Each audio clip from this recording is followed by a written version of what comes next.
අද නම් ෂෝක් දවස. මං යනවා කැරට් බබි. හරිම මහන්සි කැරටිනා මට. මේ මොකද්ද මේ කැරටිනා? කාගේද කියනවා අර ඔර්ලෝසුව?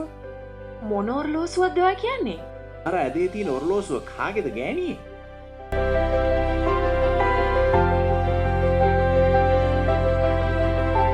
අනේ දැන් මම මොකද කරන්නේ? මන් දැන් ඔර්ලෝසුවක් යහැ. එහෙනම් මමද දන්නේ කියනවා. ඔන්න මං ආවා අම්මා. පස්සේ බලාගමුකෝ. දැන්වත් කාලා ඉන්නකෝ මගේ යාළුවෝ. පස්සේ බලාගමුකෝ. මේ මොකද්ද මේ තොප්පිය?